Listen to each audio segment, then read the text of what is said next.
ಪ್ರತಿ ತಲೆಮಾರಲ್ಲೂ ಒಬ್ಬ ನಾಯಕ ಬರ್ತಾನೆ. ಅಯ್ಯೋ, ಅನ್ಕೊಳ್ಳೋದು ದೊಡ್ಡದು.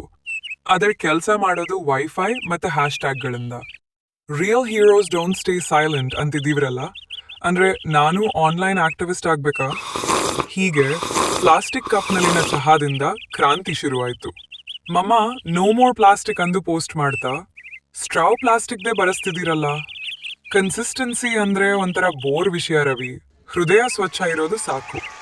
ಜನರು ಬರ್ಲಿಲ್ಲ ಅಂದ್ರೆ ಸರಿ, ಹತ್ರದಲ್ಲಿದ್ದ ಪಾರಿವಾಳಗಳನ್ನೇ ಬಳಸೋದ್ರು ನಾಯಕನ ಕೆಲಸ. ಸ್ನೇಹಿತರೆ, ಬದಲಾವಣೆಗೆ ಕೆಲಸ. ಸ್ನೇಹಿತರೆ, ಬದಲಾವಣೆ ಒಂದು ಮನುಷ್ಯನಿಂದ ಶುರುವಾಗುತ್ತದೆ. ಆ ಮನುಷ್ಯ ನಾನೇ. ಮೊದಲು ನನ್ನ ಚಹಾ ಸಾಲ ಬದಲಾಯಿಸಿ. Public silence. ಇವತ್ತು ನಾನು ಡಿಜಿಟಲ್ ಪ್ರತಿಭಟನೆಯನ್ನು ಘೋಷಿಸುತ್ತಿದ್ದೇನೆ. ಡಿಜಿಟಲ್ ಪ್ರತಿಭಟನೆ ಅಂದ್ರೇನು ಮಮ್ಮ? ಮನೆಲ್ಲ ಕೂತು ಕೆಂಗಣ್ಣಿನ ಎಮೋಜಿ ಹಾಕ್ಬೇಕು.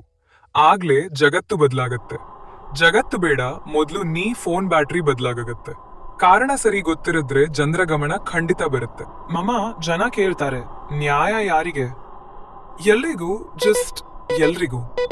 ಅವ್ರ ವಿಡಿಯೋ ವೈರಲ್ ಆಯ್ತು, ಭಾಷಣಕ್ಕಾಗಿ ಅಲ್ಲ, ಕನ್ನಡಕ ಹಾಕಿದ ಆಕಸ್ಮಿಕ ಹಸುಕೋಸ್ರೆ. ನೋಡಿ ರವಿ, ಪ್ರಾಣಿಗಳಿಗೂ ನನ್ನ ಮೇಲೆ ಬೆಂಬಲ ಇದೆ.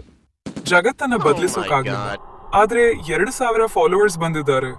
ಕಂಗ್ರ್ಯಾಚುಲೇಷನ್ಸ್, ನೀವು ಈಗ ಕೀಬೋರ್ಡ್ ವಾರಿಯರ್. ಮೊದಲು ಬದಲಿಸೋದು ನಿನ್ ಚಹಾ ಬಾಕಿ. ಹೀಗೆ ಕಿರಿಕ್ ಮಮಾದ ಡಿಜಿಟಲ್ ಕ್ರಾಂತಿ